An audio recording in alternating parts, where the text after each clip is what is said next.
to all. Today I will talk on 5 common mistakes which many mutual fund investor does. So how to avoid it? So I will highlight these points. क्या क्या ऐसी चीजें हैं जिसको आप avoid करें? That will help you in building your corpus over the period of time.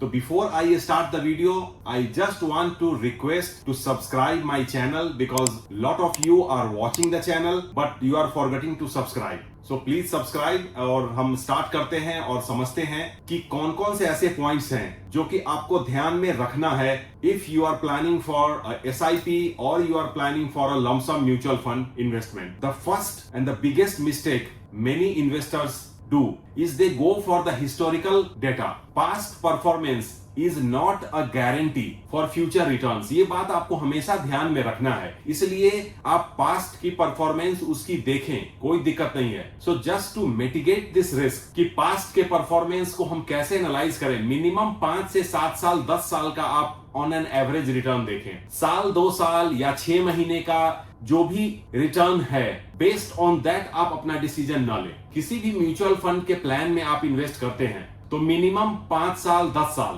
का average out return देखें and that would be your benchmark. Now the second mistake you should avoid is over diversification of your fund. अगर आप बहुत ज्यादा funds में आप अपने investment को करते हैं, सपोज आपने हजार के 10 फंड्स में आपने इन्वेस्ट कर दिया, तो that also a problematic thing. होता क्या है कि आपने तो 10 फंड में कर दिए बट यू नीड टू सी कि ये 10 फंड्स आपस में ओवरलैप तो नहीं हो रहे हैं. बहुत सारे, सपोज आपने लार्ज कैप के 3 फंड हाउस के साथ इन्वेस्ट किया है, बट आपको यह भी देखना और समझना बहुत जरूरी है कि कहीं बहुत सारे शेयर्स ऐसे तो नहीं है कि उन फंड्स में ओवरलैप हो रहे हैं. इससे होता यह है कि आपकी अगर वह कंपनी अंडर परफॉर्म करती है तो आपका तीनों जो प्लान है उसकी रिटर्न एक्सपेक्टेशन के हिसाब से नहीं आएगी. So now to avoid this kind of problem, maximum आप 3 से 5 फंड ही चूज करें और उसमें भी ऐसे फंड्स चूज करें जो आपस में ओवरलैप न हो. सपोज अगर आपको लार्ज कैप में इन्वेस्ट करना है, देन लार्ज कैप का किसी भी फंड हाउस का एक फंड ले और उसमें इन्वेस्ट करें, न कि आप लार्ज कैप के 2 या 3 फंड हाउसेस के फंड्स में इन्वेस्ट कर रहे हैं. आपको अगर करना ही है तो आप मिड कैप के एक में कर लें या फिर स्मॉल कैप में कर लें.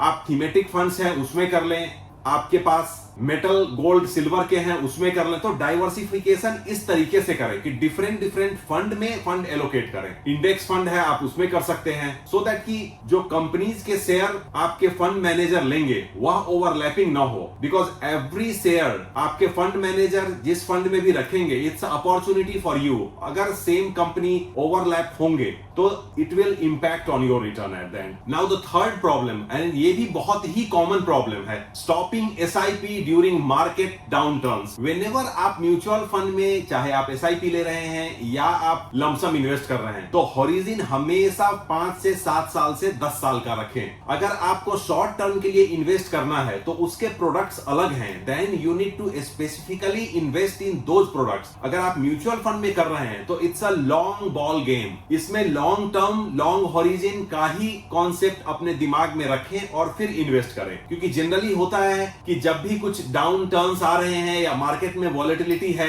तो लोग अपना एसआईपी स्टॉप कर देते हैं, and this is big mistake. क्योंकि जब मार्केट डाउन है तो आपके पास जो भी नैव आएगा वो लोअर प्राइस पे आएगा. तो it's a good time to accumulate और आपको एक कैपिटल बिल्टअप करने का टाइम है ये. अगर आपका कैपिटल बिल्टअप रहेगा तो whenever the market will go up, आपको रिटर्न आपके पूरे कैपिटल पे मिलेगा. So that's why you should never stop your SIP. हाँ, in case suppose in some exceptional situation आपको फंड की रिक्वायरमेंट अगर होती भी है तो आपको जितनी फंड की रिक्वायरमेंट है वो आप रिडीम कर सकते हैं प्लान में से और एसआईपी को साथ के साथ चलने दें, सो दैट कि व्हाटएवर बैलेंस इज देयर उस पे भी आपका रिटर्न काउंट होगा और प्लस आपका एसआईपी चलता रहेगा. That will help you in a big way. Now the fourth mistake you should avoid is ignoring asset allocation and personal time horizon. आप जब भी एसेट एलोकेशन करते हैं तो टाइम आप हमेशा हॉरिजन जिसके लिए इन्वेस्ट कर रहे हैं वो दिमाग दिमाग में रख के ही इन्वेस्ट करें। अगर आपको 6 महीने, साल या 8 महीने, 10 महीने, साल के लिए इन्वेस्ट करना है तो don't go for equity fund, go for debt fund. अगर आप 3 साल, 5 साल, 7 साल लॉन्गर पीरियड के लिए जा रहे हैं then you can pick the equity fund. यह आपको ध्यान रखना बहुत जरूरी है because depending on the market volatility, कोई जरूरी नहीं है कि आपका इनिशियली 5-6 महीने में ही एक हैंडसम रिटर्न आ जाए, but on the long run ये एवरेज आउट होके आपको एक अच्छा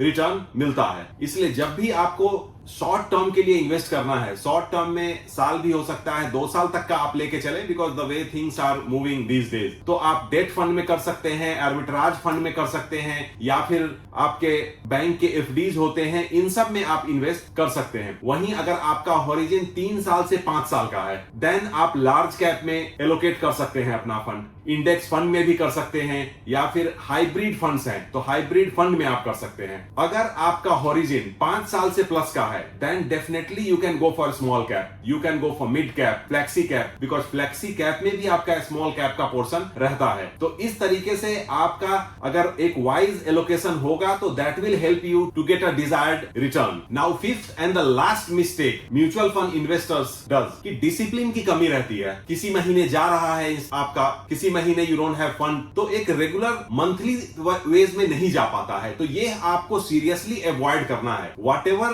SIP you are doing on monthly basis, आप मेक श्योर करें कि उतना फंड आपके बैंक अकाउंट में रहे ही रहे। कोई भी आपका सिप अमाउंट मंथली जो आपकी पेमेंट जानी है वह मिस ना हो, क्योंकि ऐसा देखा गया है कि इन बिटवीन काफी, जैसे अगर हम ऑन एन एवरेज 10 महीने की बात करें तो 2-3 महीने का मिस हो जाता है, वो ना हो because that will also create a problem in your investment. तो आप मेक श्योर करें कि आपकी जो भी सोर्स ऑफ इनकम है उसमें से आपका सिप इंस्टॉलमेंट जितने का भी है वह आप बैंक में एज इट इज छोड़ दे, and slowly and gradually over the period of time 3, 4, 5, 6 महीने में आप कोशिश करें कि 1-2 महीने का जो भी आपका अमाउंट है सिप का वह आपके पास बफर आपके अकाउंट में पड़ा है। So in case if in some months you don't have fund और फंड की सम स्कार्सिटी है आपको, तो अभी आपके सिप पे उसका इंपैक्ट ना पड़े, यह बहुत जरूरी है। तो ये 5 ऐसे इश्यूज हैं जिसको आप अवॉइड करें and that will help you to be a disciplined investor, और इन द लॉन्गर पीरियड आप इसका इंपैक्ट अपने रिटर्न पे भी देखेंगे। I also want to highlight that I am a MFIN registered mutual fund distributor. So